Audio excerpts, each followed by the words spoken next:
Leviticus 11. And the Lord spoke to Moses and Aaron, saying to them, Speak to the people of Israel, saying, These are the living things that you may eat among all the animals that are on the earth. Whatever parts the hoof and is cloven-footed and chews the cud, among the animals you may eat. Nevertheless, among those that chew the cud or part the hoof, you shall not eat these. The camel, because it chews the cud but does not part the hoof, is unclean to you. And the rock badger, because it chews the cud but does not part the hoof, is unclean to you. And the hare, because it chews the cud but does not part the hoof, is unclean to you. And the pig, because it parts the hoof and is cloven-footed but does not chew the cud, is unclean to you. You shall not eat any of their flesh, and you shall not touch their carcasses. They are unclean to you. These you may eat, of all that are in the waters. Everything in the waters that has fins and scales, whether in the seas or in the rivers, you may eat. But anything in the seas or the rivers that does not have fins and scales, of the swarming creatures in the waters and of the living creatures that are in the waters, is detestable to you. You shall regard them as detestable. You shall not eat any of their flesh, and you shall detest their carcasses. Everything in the waters that does not have fins and scales is detestable to you. And these you shall detest among the birds. They shall not be eaten. They are detestable: the eagle, the bearded vulture, the black vulture, the kite, the falcon of any kind, every raven of any kind, the ostrich, the nighthawk, the seagull, the hawk of any kind, the little owl, the cormorant, the short-eared owl, the barn owl, the tawny owl, the carrion vulture, the stork, the heron of any kind, the hoopoe, and the bat. All winged insects that go on all fours are detestable to you. Yet among the winged insects that go on all fours, you may eat those that have jointed legs above their feet with which to hop on the ground. Of them you may eat the locust of any kind, the bald locust of any kind, the cricket of any kind, and the grasshopper of any kind. But all other winged insects that have 4 feet are detestable to you, and by these you shall become unclean. Whoever touches their carcass shall be unclean until the evening, and whoever carries any part of their carcass shall wash his clothes and be unclean until the evening. Every animal that parts the hoof but is not cloven-footed or does not chew the cud is unclean to you. Every one who touches them shall be unclean. And all that walk on their paws among the animals that go on all fours are unclean to you. Whoever touches their carcass shall be unclean until the evening, and he who carries their carcass shall wash his clothes and be unclean until the evening. They are unclean to you.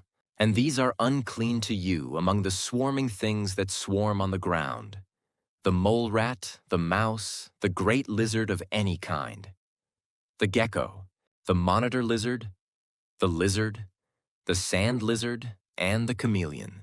These are unclean to you among all that swarm. Whoever touches them when they are dead shall be unclean until the evening. And anything on which any of them falls when they are dead shall be unclean, whether it is an article of wood or a garment or a skin or a sack, any article that is used for any purpose. It must be put into water, and it shall be unclean until the evening. Then it shall be clean. And if any of them falls into any earthenware vessel, all that is in it shall be unclean, and you shall break it. Any food in it that could be eaten, on which water comes, shall be unclean. And all drink that could be drunk from every such vessel shall be unclean. And everything on which any part of their carcass falls shall be unclean. Whether oven or stove, it shall be broken in pieces. They are unclean and shall remain unclean for you. Nevertheless, a spring or a cistern holding water shall be clean, but whoever touches a carcass in them shall be unclean. And if any part of their carcass falls upon any seed grain that is to be sown, it is clean. But if water is put on the seed and any part of their carcass falls on it, it is unclean to you. And if any animal which you may eat dies, whoever touches its carcass shall be unclean until the evening. And whoever eats of its carcass shall wash his clothes and be unclean until the evening. And whoever carries the carcass shall wash his clothes and be unclean until the evening. Every swarming thing that swarms on the ground is detestable. It shall not be eaten. Whatever goes on its belly, and whatever goes on all fours, or whatever has many feet, any swarming thing that swarms on the ground, you shall not eat, for they are detestable. You shall not make yourselves detestable with any swarming thing that swarms, and you shall not defile yourselves with them, and become unclean through them. For I am the Lord your God. Consecrate yourselves therefore and be holy, for I am holy. You shall not defile yourselves with any swarming thing that crawls on the ground. For I am the Lord who brought you up out of the land of Egypt to be your God. You shall therefore be holy, for I am holy. This is the law about beast and bird, and every living creature that moves through the waters, and every creature that swarms on the ground, to make a distinction between the unclean and the clean, and between the living creature that may be eaten and the living creature that may not be eaten. Leviticus 12.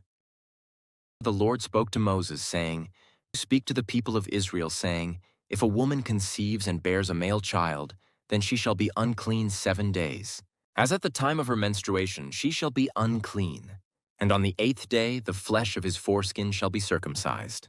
Then she shall continue for 33 days in the blood of her purifying. She shall not touch anything holy, nor come into the sanctuary, until the days of her purifying are completed.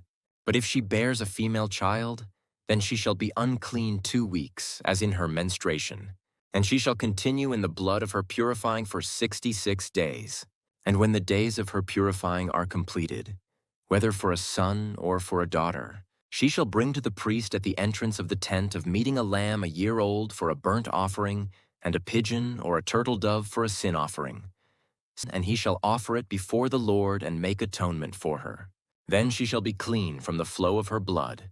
This is the law for her who bears a child, either male or female. And if she cannot afford a lamb, then she shall take 2 turtle doves or 2 pigeons, one for a burnt offering and the other for a sin offering.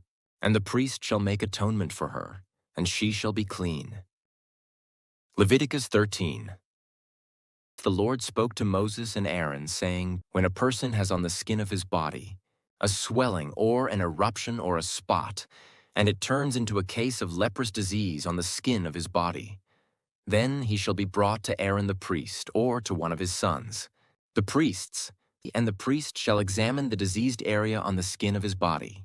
And if the hair in the diseased area has turned white and the disease appears to be deeper than the skin of his body, it is a case of leprous disease. When the priest has examined him, he shall pronounce him unclean. But if the spot is white in the skin of his body and appears no deeper than the skin, and the hair in it has not turned white, the priest shall shut up the diseased person for 7 days. And the priest shall examine him on the 7th day, and if in his eyes the disease is checked and the disease has not spread in the skin, then the priest shall shut him up for another 7 days.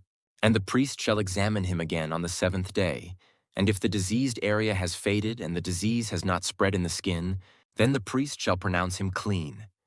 It is only an eruption. And he shall wash his clothes and be clean. But if the eruption spreads in the skin, after he has shown himself to the priest for his cleansing, he shall appear again before the priest.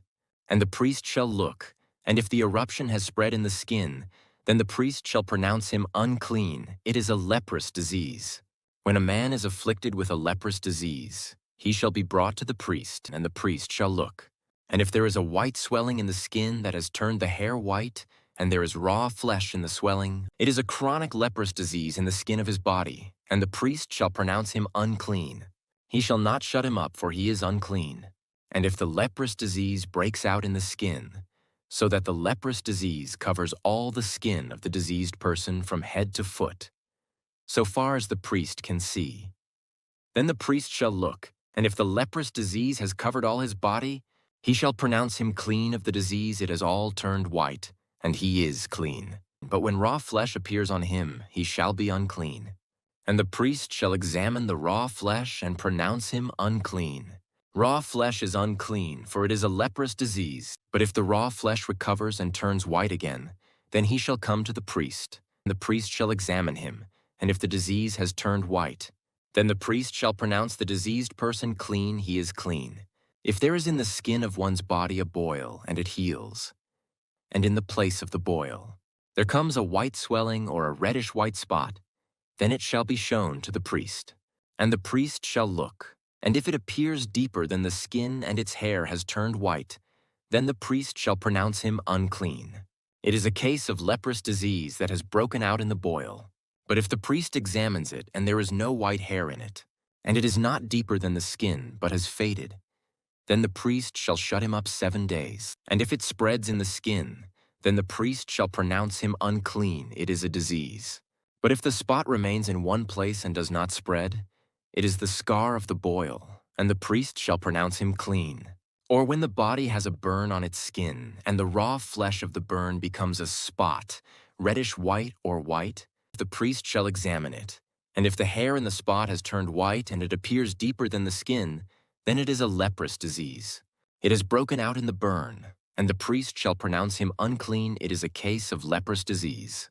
But if the priest examines it, and there is no white hair in the spot, and it is no deeper than the skin, but has faded, the priest shall shut him up 7 days, and the priest shall examine him the 7th day.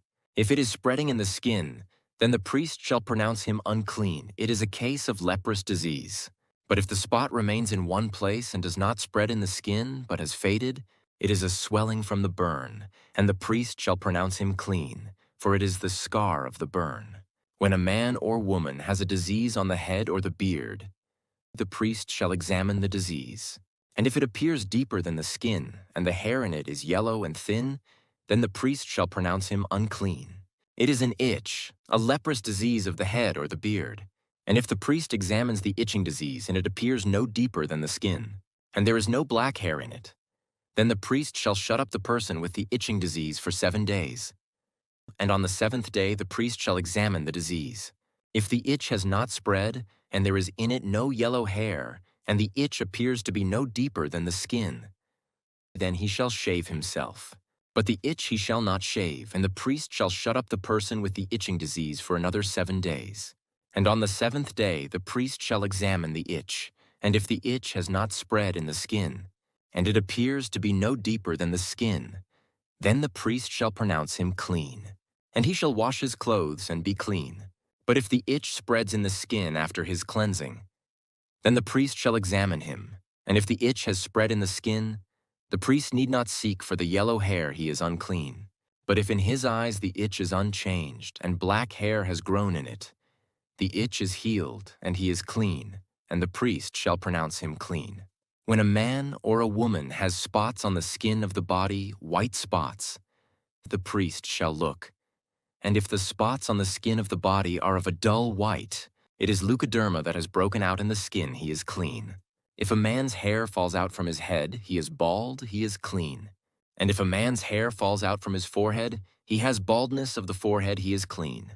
But if there is on the bald head or the bald forehead a reddish-white diseased area, it is a leprous disease breaking out on his bald head or his bald forehead. Then the priest shall examine him. And if the diseased swelling is reddish-white on his bald head or on his bald forehead, like the appearance of leprous disease in the skin of the body, he is a leprous man, he is unclean. The priest must pronounce him unclean. His disease is on his head. The leprous person who has the disease shall wear torn clothes and let the hair of his head hang loose. And he shall cover his upper lip and cry out, "Unclean, unclean." He shall remain unclean as long as he has the disease. He is unclean. He shall live alone. His dwelling shall be outside the camp. When there is a case of leprous disease in a garment, whether a woolen or a linen garment, in warp or woof of linen or wool, or in a skin or in anything made of skin, if the disease is greenish or reddish in the garment, or in the skin or in the warp, or the woof, or in any article made of skin, it is a case of leprous disease, and it shall be shown to the priest. And the priest shall examine the disease and shut up that which has the disease for 7 days. Then he shall examine the disease on the 7th day.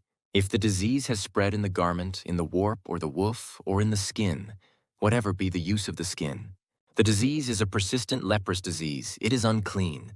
And he shall burn the garment or the warp or the woof, the wool or the linen, or any article made of skin that is diseased, for it is a persistent leprous disease. It shall be burned in the fire. And if the priest examines, and if the disease has not spread in the garment, in the warp, or the woof, or in any article made of skin, then the priest shall command that they wash the thing in which is the disease, and he shall shut it up for another 7 days. And the priest shall examine the diseased thing after it has been washed. And if the appearance of the diseased area has not changed, though the disease has not spread, it is unclean.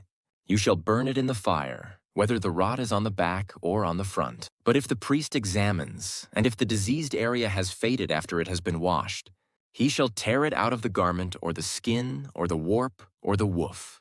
Then if it appears again in the garment, in the warp or the woof, or in any article made of skin, it is spreading. You shall burn with fire whatever has the disease. But the garment, or the warp, or the woof, or any article made of skin from which the disease departs when you have washed it, shall then be washed a second time and be clean. This is the law for a case of leprous disease in a garment of wool or linen, either in the warp or the woof, or in any article made of skin, to determine whether it is clean or unclean. Leviticus 14. The Lord spoke to Moses, saying, This shall be the law of the leprous person for the day of his cleansing. He shall be brought to the priest, and the priest shall go out of the camp, and the priest shall look. Then, if the case of leprous disease is healed in the leprous person, the priest shall command them to take for him who is to be cleansed 2 live clean birds and cedar wood and scarlet yarn and hyssop. And the priest shall command them to kill one of the birds in an earthenware vessel over fresh water. He shall take the live bird with the cedar wood and the scarlet yarn, and the hyssop, and dip them and the live bird in the blood of the bird that was killed over the fresh water. And he shall sprinkle it 7 times on him who is to be cleansed of the leprous disease. Then he shall pronounce him clean, and shall let the living bird go into the open field. And he who is to be cleansed shall wash his clothes, and shave off all his hair, and bathe himself in water, and he shall be clean. And after that he may come into the camp, but live outside his tent 7 days. And on the 7th day he shall shave off all his hair from his head, his beard, and his eyebrows. He shall shave off all his hair, and then he shall wash his clothes and bathe his body in water, and he shall be clean. And on the 8th day he shall take 2 male lambs without blemish, and 1 ewe lamb a year old, without blemish, and a grain offering of 3/10 of an ephah of fine flour mixed with oil, and 1 log of oil. And the priest who cleanses him shall set the man who is to be cleansed, and these things before the Lord, at the entrance of the tent of meeting. And the priest shall take 1 of the male lambs and offer it for a guilt offering, along with the log of oil, and wave them for a wave offering before the Lord. And he shall kill the lamb in the place where they kill the sin offering and the burnt offering, in the place of the sanctuary. For the guilt offering, like the sin offering, belongs to the priest. It is most holy. The priest shall take some of the blood of the guilt offering, and the priest shall put it on the lobe of the right ear of him who is to be cleansed, and on the thumb of his right hand, and on the big toe of his right foot. Then the priest shall take some of the log of oil and pour it into the palm of his own left hand, and dip his right finger in the oil that is in his left hand, and sprinkle some oil with his finger 7 times before the Lord. And some of the oil that remains in his hand, the priest shall put on the lobe of the right ear of him who is to be cleansed, and on the thumb of his right hand, and on the big toe of his right foot, on top of the blood of the guilt offering. And the rest of the oil that is in the priest's hand he shall put on the head of him who is to be cleansed. Then the priest shall make atonement for him before the Lord. The priest shall offer the sin offering to make atonement for him who is to be cleansed from his uncleanness. And afterward he shall kill the burnt offering. And the priest shall offer the burnt offering and the grain offering on the altar. Thus the priest shall make atonement for him, and he shall be clean. But if he is poor and cannot afford so much, then he shall take 1 male lamb for a guilt offering to be waved, to make atonement for him, and 1/10 of an ephah of fine flour mixed with oil for a grain offering, and a log of oil, also 2 turtle doves or 2 pigeons, whichever he can afford. The one shall be a sin offering, and the other a burnt offering. And on the 8th day he shall bring them for his cleansing to the priest, to the entrance of the tent of meeting before the Lord. And the priest shall take the lamb of the guilt offering and the log of oil, and the priest shall wave them for a wave offering before the Lord. And he shall kill the lamb of the guilt offering. And the priest shall take some of the blood of the guilt offering and put it on the lobe of the right ear of him who is to be cleansed, and on the thumb of his right hand, and on the big toe of his right foot. And the priest shall pour some of the oil into the palm of his own left hand, and shall sprinkle with his right finger some of the oil that is in his left hand 7 times before the Lord. And the priest shall put some of the oil that is in his hand on the lobe of the right ear of him who is to be cleansed, and on the thumb of his right hand, and on the big toe of his right foot, in the place where the blood of the guilt offering was put, and the rest of the oil that is in the priest's hand, he shall put on the head of him who is to be cleansed, to make atonement for him before the Lord. And he shall offer of the turtle doves or pigeons, whichever he can afford, one for a sin offering and the other for a burnt offering, along with a grain offering. And the priest shall make atonement before the Lord for him who is being cleansed. This is the law for him in whom is a case of leprous disease, who cannot afford the offerings for his cleansing. The Lord spoke to Moses and Aaron, saying, When you come into the land of Canaan, which I give you for a possession, and I put a case of leprous disease in a house in the land of your possession, then he who owns the house shall come and tell the priest, There seems to me to be some case of disease in my house. Then the priest shall command that they empty the house before the priest goes to examine the disease, lest all that is in the house be declared unclean. And afterward the priest shall go in to see the house, and he shall examine the disease. And if the disease is in the walls of the house with greenish or reddish spots, and if it appears to be deeper than the surface, then the priest shall go out of the house to the door of the house and shut up the house 7 days. And the priest shall come again on the 7th day and look. If the disease has spread in the walls of the house, then the priest shall command that they take out the stones in which is the disease and throw them into an unclean place outside the city. And he shall have the inside of the house scraped all around, and the plaster that they scrape off they shall pour out in an unclean place outside the city. Then they shall take other stones and put them in the place of those stones, and he shall take other plaster and plaster the house. If the disease breaks out again in the house, after he has taken out the stones and scraped the house and plastered it, then the priest shall go and look. And if the disease has spread in the house, it is a persistent leprous disease in the house, it is unclean. And he shall break down the house, its stones and timber, and all the plaster of the house, and he shall carry them out of the city to an unclean place. Moreover, whoever enters the house while it is shut up shall be unclean until the evening. And whoever sleeps in the house shall wash his clothes, and whoever eats in the house shall wash his clothes.